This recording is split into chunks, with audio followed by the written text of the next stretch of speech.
Hello and welcome back to Spanish Animation. I'm your host, Dennis Bathalkis, and this is Mr. Robot, Season 4, Episode 3, Forbidden, or as they like to make this, it's Episode 403, which is an error code, of course, which is Forbidden. Welcome, everybody. And before I get started on the recap and review, I'm going to get a little business out of the way, of course, first. If you like what you see here, hit the subscribe button, hit the like button.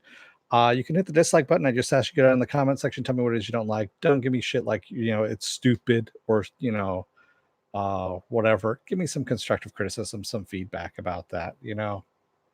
Anybody can just say, oh, you're ugly or you're, stupid or something like that. Jesus. Yeah. Do something a little more constructive. Be a little original.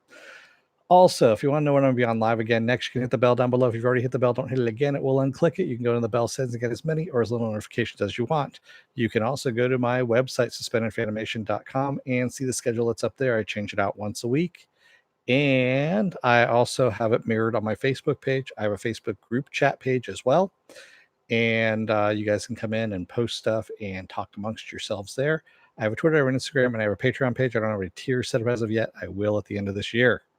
There we go. Yes, I know I read a lot off fairly quickly, but that's the best way of doing it. So this is going to be a double header tonight. After this, I've got the first episode of Watchmen as well. So I'll try and get through this as much as possible.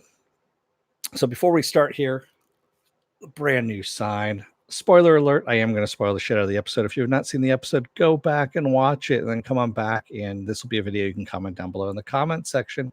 Thank you again, Viking Bitch, for the paddle, the new paddle, actually. Yes, that is what I've got going on there. All right.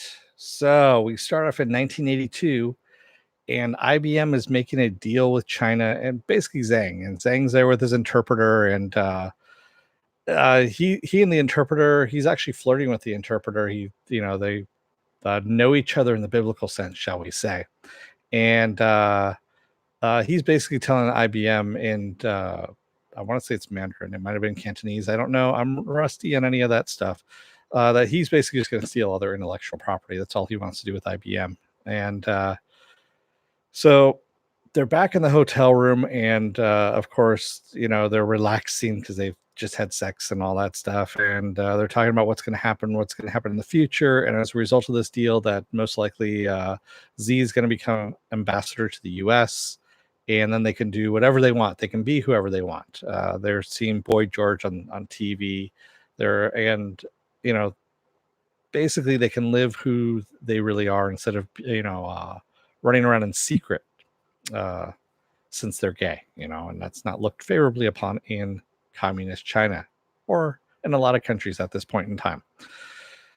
So the interpreter, of course, the translator needs to leave, and his watch beeps, and Z says about how much he hates that thing, because it's going off, and he says, well, I got something important to do, and he leaves. When it's daylight and he comes back, we see the passage of time outside the window, and it's dark, and he comes back, and Z tells him to leave the lights off. And then he goes, I have a secret I want to tell you. And he turns it on, and we see that Z is dressed like a woman. And he says that he is a woman, is what he tells him, which is kind of a weird thing. And they kiss. And then we fast forward to today, and we see that he's wearing the watch of his lover, the translator. He's still wearing it as he's hanging up the dress. It was his mother's dress. He found it elegant, and that's why he wears it. So he's being told that, by his second in command, that, both Elliot's actions and Price's, wanting to resign as a CEO of Ecor are not coincidences. There can't be coincidences at this point. Hey, Penn. Yeah, that's okay. It happens. And, he says, well, why don't we delay Price's request and keep an eye on Elliot, is what he says. That's his idea on this. So then we go back to 1982 or the 80s, and we see that there's a party in China for the translator. He's getting married. He's being forced to marry a woman. and he's very upset. He's in the other room while everyone else is partying outside, and Z comes in and tells him, you know what, just pretend that your father won. He goes, just, live like you have, like you're married and all that kind of stuff, and everything will fall into place. And also, he is not going to become ambassador to the US, so that's not happening, but he is going to become Secretary of State Security, which actually might open up some other doors there. So Z tells him, how special he is to him, and basically that he's the only one who's ever told who knows all his secrets, and he's trusting him with that, and that he loves him. And he kisses him and he leaves, and he says, we'll come back outside and everything will be good. And as he's leaving, the guy grabs a knife off of a cheese plate there and says, this world, basically he can't live in this world, and he slits his own throat. And yeah, that's pretty much how he goes out. And of course, Z screams and grabs him, and yeah, he dies. So then we see Z in the present there, and he changes his orders. He goes, you know what? Let's give Price exactly what he wants. Let's have a meeting with Deus tomorrow. And the second in command says, well, we can't get them all together by tomorrow. That's Christmas Day, or Christmas Day. And he goes, I know it's going to be difficult, but what the best thing to do is to disrupt a man's plans and to see exactly what's going on. And so he wants to disrupt, of course, Price and Elliot's plans. And he goes, and the second in command goes, well, who's going to be CEO then of Ecor? And he goes, well, offer to Wellick, because we were going to do it anyway at this point, so why not? So Mr. Robot is talking to us as we see an overhead shot, and he's saying that Elliot is not wanting to talk about what White Rose is coming after them. He keeps shutting them out every time he brings it up. And he thinks that, again, that he's running into things too rashly at this point. And they're on the street when they run into Krista, Elliot's old psychiatrist, and she's with her boyfriend. And she is not happy to see him. And he says, oh, I just want to say thank you. You helped me through it. I'm talking to Mr. Robot now. And she's like, I don't want to be anywhere near you. I can't treat you anymore. And he goes, no, I'm not asking you to treat me anymore. And she goes, I just feel, with you around me, she says, I don't feel safe around you, and to leave her alone. Otherwise, she's going to take legal action against him at this point.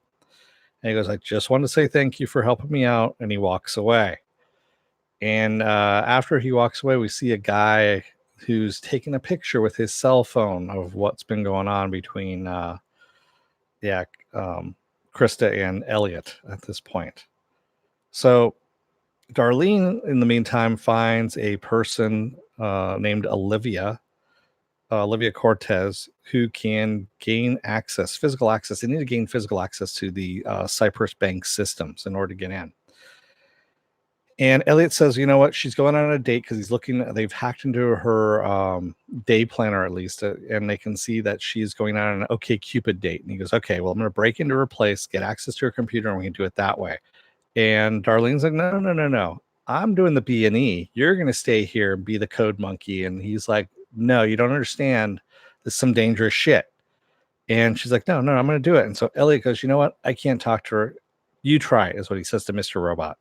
So Mr. Robot tries to talk some sense into her, and of course it doesn't work. So Elliot jumps back in and goes, you're staying. He grabs her and she goes, you're hurting me. He goes, yeah, I know. And he goes, you're staying here. I'm breaking in. I'm doing this. And then she wants to know who she's talking to. She's talking to Elliot or she's talking to Mr. Robot. And he goes, no, it's me. And she goes, so nothing's going to ever change, is it? And he says, no, it's not. It's probably not going to change.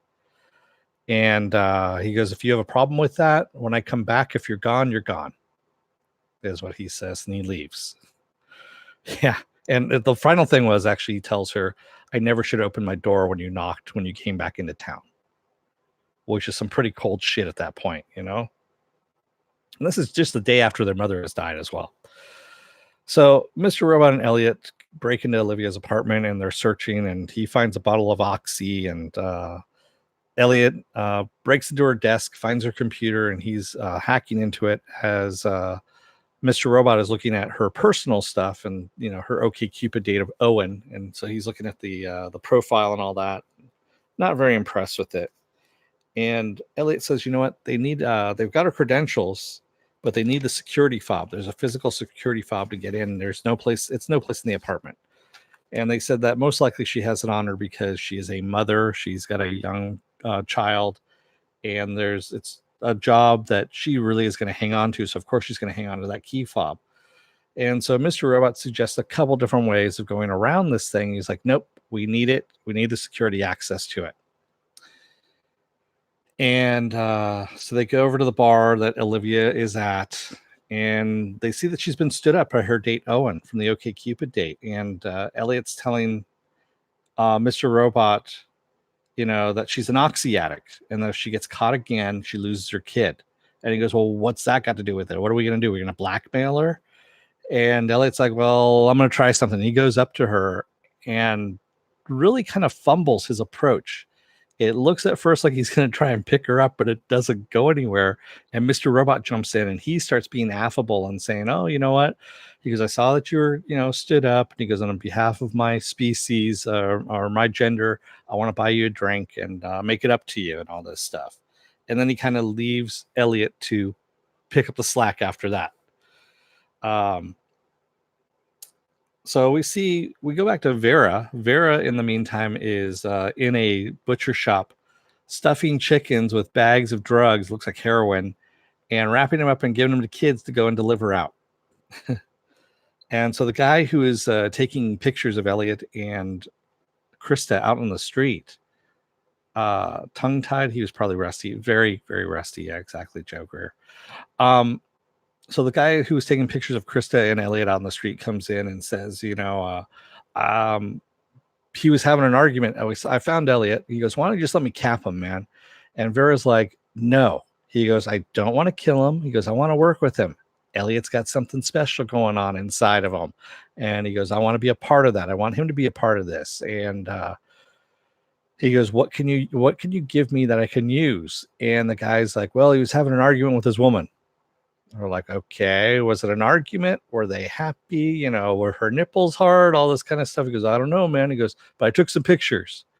So he's showing him the pictures that he's taken. And he goes, well, she looks like she's angry. And a kid comes in at this point and he sits the kid down on top of the butcher block and tells the kid, what do you see? And the kid goes, well, she's angry and he's scared is what's going on. And, kind of like when my mom yells at me. And he goes, see? He goes, that's all I needed to know. And he pulls out the gun and shoots the guy in the stomach and says, this kid can actually, spot what's going on and you can't. He goes, I need somebody who's, into details. And you're not it. And he basically kills the guy. Yeah. Vera back to his old ways, of course. So we see Elliot in the bar, and he's with Olivia, of course, and they're in awkward silence. I mean, just awkward silence. And he keeps eyeballing her security fob. He just wants to take it. And so she asks him why he's in the bar on Christmas Eve, and she goes, don't you have any family? He goes, well, yeah, I have a sister, but we had an argument. And my mom died yesterday, so... And she's like, oh, my God, I'm so sorry. And he goes, what? About your mom? He goes, oh, we weren't close. She goes, oh, okay, yeah, I got that with my dad, too. She goes, my mom died back in Colombia. And, she starts opening up about her life and what's happening. And he blurts out that he's addicted to morphine. And she goes, do you have any? And he kind of looks at her and she goes, I'm just kidding. She goes, look in your face. And because we see he's still trying to go with the oxy thing about blackmailing her with the oxy. He's not really sure where to go with it. And she asks him how long he's been clean. He goes, 9 months. He goes, well, except for a couple of days ago when I took some heroin, but I didn't like it. He goes, but I didn't want to. She goes, what, did someone hold you down and force you to take it? And that look on his face again with like, yeah, is what he says. And she's like, okay, do you have a mental illness at all? You crazy? And he goes, yeah. He goes, I've got a little bit of something going on. He goes, I'm not everybody's cup of tea kind of thing. And that's when her OK Cupid date Evan shows up and says, "Oh, are you Olivia?" And she brushes off, goes, "No, it's not me." And he goes, "Well, it looks like you." And he shows her the picture, and she's like, "No, that's not me." And she goes, "It's getting late anyway. I need to leave." And she gets up and looks at Elliot for him to follow, and he doesn't catch on at this point. She's like, "Well, it was nice to meet you, Elliot. I'm gonna leave." And she takes off. And Mr. Robot says, "Huh, you did a lot better than I thought you were gonna do." And then he gets up and runs out after her. And they go back to her place and they bone. Yeah. Oh yeah, you could tell they made a nice little couple. They're both pretty fucked up at this point. So Elliot gets up and takes her security fob, goes into the bathroom, and he texts Darlene the security code. And Price tells him Price texts him and says the meeting with Deus is tomorrow. So everything's been moved up. So Olivia knocks and comes to the bathroom, and he fumbles and "I'm looking for some aspirin," and he knocks over a whole bunch of shit. And he picks up the oxy bottle, and she goes, "No, it's not what you think it is." And she goes, "Remember I told you my mom died?" She goes, "Well, she was actually murdered." She goes, "That kind of went through that's why I put my dad through such hell is and someone gave me some drugs." She goes, "It was a pill and it was oxy." And she goes, "I got hooked on it and now I'm clean." And she opens up the bottle and shows him there's a razor blade inside. She goes, "This is to remind me that if I'm ever going to take this shit, I might as well just kill myself." And he says, "I almost did it myself." And he goes, "But I know what it's like to hate yourself." And he tells her that she doesn't scare him. And she goes, "Well, there's more crazy where that comes from, but not tonight. That's enough for tonight." And um, they leave. Of course, he leaves. And Mr. Robot says that Elliot got the message that, letting someone in doesn't have to hurt at this point. Yeah. Remy Malek. Yeah. So they're out in the subway, and they get off, and they're walking on the street, and Elliot says, "Well, there's a van that's following us, and it has been for a little while since we got off the subway." And Mr. Robot goes, "You think it's the Dark Army?" He goes, "Most likely." And he goes, "They're probably trying to figure out what we're doing and what kind of plans we've got. And well, what should we do?" And he goes, "Well, let's just act normal. We're going to go home." So they end up going home, and the door's busted in. And he's like, "Shit, we should just run." And Elliot's like, "Well, where the hell are we going to run to? Let's just go in. If we don't have anything to hide, we just walk right in." So they open up the door, and who's sitting there but Wellick? And Wellick's like, "Hey, they offered me the position of CEO. That means that we can bust him from the inside. I'm going to be on the inside and all this kind of stuff." And Elliot's like panicking at this point, grabs a piece of paper, writes down that they're listening. And we pan outside the window, and we see the white van parked outside, just kind of waiting for them at this point. And that's where we leave off on the episode. So not a lot happened, but we still had a lot of Elliot finally realizing that his actions hurt people, because you could see that he really did not want to hurt Olivia now at this point, now that he knows who she is. And also, letting someone else in is not going to hurt either. So there's a couple different things in this. We needed this a little bit, so it's not all about the mission, about what's happening. We need a little more humanity, and that's kind of what season 1 was about with Mr. Robot, and that's what the nice thing was about it. And we got a little bit of Vera as well. So, seeing that Vera doesn't want to kill him, he just wants to work with him, wants to be with him in a different kind of way, a partnership. So yeah, it's very, very interesting.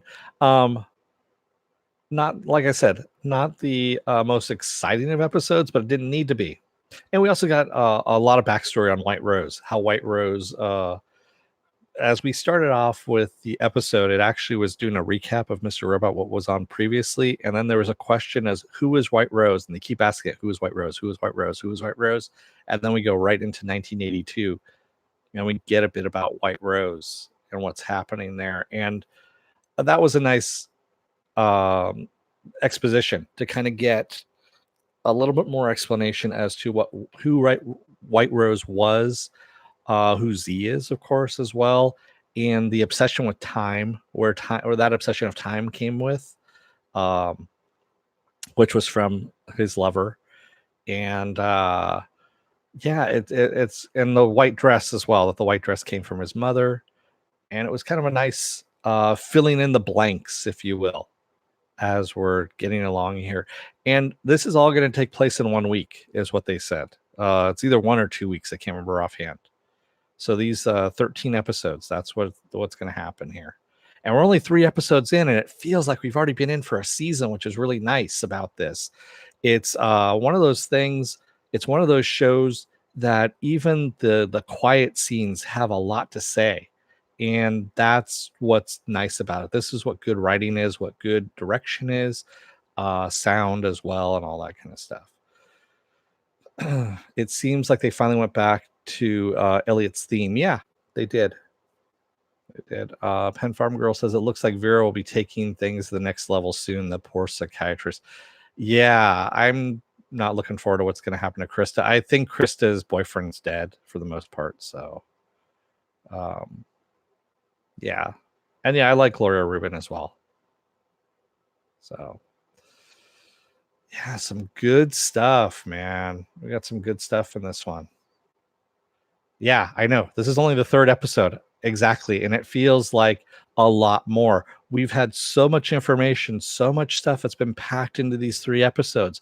This actually kind of slows things down just a little bit, which we needed because of all the information that we had packed in the 2 episodes. And again, I'm going to use Preacher as an example, not the best example in the world, but something that spun its wheels in the very last season and didn't get the information that it needed to be put out there, and then kind of ramp things up in the last 2 episodes and didn't impart a modicum of information in those last 2 episodes that we've got out of the first 2 episodes of Mr. Robot. Yeah, I know. I agree with you, Mikey. Episode 1 did set the bar ridiculously high. I totally agree with you on that, especially just the opening alone, where you have Angela getting capped in the very first 2 minutes, not even that, 1 minute and 30 seconds in, and she gets capped by the Dark Army. And I was like, oh, fuck. And then I read an interview with Portia Doubleday, who plays Angela. And she said that the end of season 3 and the beginning of season 4 were actually filmed 2 years apart. So they didn't film those. Yeah. And so it was filmed 2 years apart. They went right back to where it was, and they put her in the same costume, put her in the same location, all of them doing that. And then they just picked it up where it left off. And that's how they started it. And I'm like, that's fucking ridiculous. You don't do that. Yeah, they made it look seamless. Exactly. After 2 years. It's amazing. I mean, that alone is amazing that you can make it look like that seamless. And that's why I'm going to gush about this show no matter what. I mean, well, they could fuck it up at the end, but I don't see how, quite honestly. You know, and I'm loving that the titles of these episodes, are error codes, but they're also tying into the episodes as to what's going on inside of it. The forbidden is between Z and his lover. What was happening there? That was forbidden. Yeah. So, and then also Elliot letting someone in, which is normally forbidden for him. And also he forbade Darlene from doing the B&E. Yeah. The titles are very fitting and perfect. So they really Sam Esmail really teed things up on this. Having the 2-year break was fine, because if this is what we're getting from having a 2-year hiatus so that he could wrap things up this well, I'm all for it. So yeah, where we're going next week, I don't know. I really don't. I saw the trailer for next week, and I'm still not sure what's going to happen. And that's the other thing about it too, is I don't know what's going to happen. And I like that about a show. I don't like being able to, to know what's going to happen in a show, because it's so cookie cutter. And that's what's good about this. Quality TV, you know, and the thing is, this isn't a streaming service. This is from USA Network. And I loved how USA Network even plugged their little, they did an 80s plug from when they're watching TV in the hotel room in 82. And we see John Carpenter's The Thing being advertised, being out in theaters. And then they go right to a commercial spot for the old USA Network logo. And that just made me laugh. Yeah, that was a nice little touch. And I forgot that USA Network had been around that long. And yes, I agree with you, Mikey. We need a little bit more Janice. I want to know Janice's background. I want to know if Janice and Bobby Cannavale's characters are related, because they seem like they are, or at least if they know each other, since they both work for the Dark Army at this point. You know, some really, really, really good stuff. And I know that there's people out there that, you know, are involved in the hacking world and all this stuff. And from what I understand, everything is accurate in that area as well. That Sam Esmail actually hired some people that do that kind of work, or work in security and all that kind of cybersecurity and things like that. And they make sure that everything is accurate that they're showing, which is also kind of awesome. Oh, and just a reminder, so the very last episode of the season, I am giving away this guy right there. Yeah, the mask. And it's only to US residents only, continental United States. And all you have to do is put in a comment in that very last episode, episode 13, when I do the recap and review of it. You put a comment in, and then the next week, I'm going to give you a week to do it. And then I'm going to go in and pick a name out of a hat. And whoever gets their name drawn, they'll have 24 hours to contact me and with their contact information. And I will send it on out to them. That was from Comic-Con from a couple of years ago. Yes, I will be parting with that little beauty. I got enough stuff, Mr. Robot stuff, as it is. So I don't need to have a lot. I mean, I have an E-Core bottle opener and a lanyard someplace around here as well. Got a Mr. Robot shirt. I think I got some other Mr. Robot stuff around here too. I think I have an E-Core, the E-Coin card, because that's what they gave out that same year. They're giving out the con swag. Exactly. That was when they pushed big. I think that was season. Yeah, it was a season 2 push. That's what it was. It was after season 1, and they had Elliot's apartment done up, mocked up. So they had the Mr. Robot store that you walked into, so you can actually look around the store. You could actually move things around and look at stuff. And there was clues in there to season 2. And then you go into Elliot's apartment and you put on a VR goggle thing, and that's where they had a special 20 minutes of footage that they had shot with his girlfriend who died, who got killed by Vera. And it's them at Coney Island. And it was in a VR goggle thing, so you could look around and you could see they actually shot it at Coney Island on a Ferris wheel, and it was kind of funky. But it was cool. Yeah. So yeah, I'm looking forward to next week. This is, my favorite show that's on right now. So definitely this is my favorite show that's on right now. And I am going to be doing Watchmen here in about half an hour here.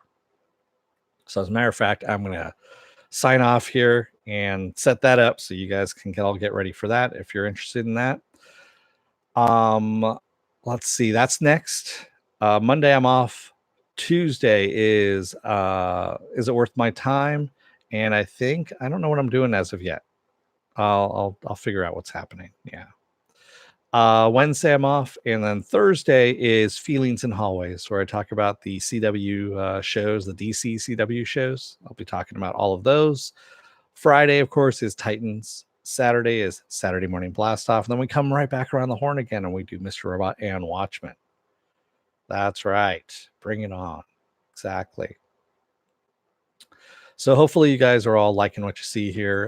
Hit the like button here, like, share, and subscribe, as Penn just put down there. Check out the website, suspenderfanimation.com. That's where the schedule is up as well. It changes that every Monday. I have a Twitter and an Instagram, and I have a Patreon page, but no tiers set up as of yet. But it will at the end of this year. Watchmen worth a second episode watch.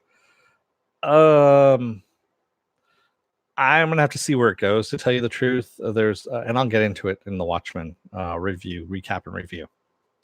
So you can watch there and see what it's like. There's the tease right there. So thank you everybody who joined me tonight in the chat, and thank you if you made it this far in the video. If you're still on the fence about joining up, you're going to see a video pop up here that grabs a video out of my vast video library based on the algorithms of all the stuff you've been watching. Up here will be Saturday Morning Blast Off. That's going to happen at 9:15. 9:15 is when I'm doing the Watchmen. Watchmen season 1. It's on my schedule too, so I know I have it up there. So until then, I will see you in a scant half an hour. Thank you, everybody, and don't let the door hit your ass on the way out. Otherwise, someone may offer you morphine or ask if you're holding any morphine. Thanks, everybody. Have a good night.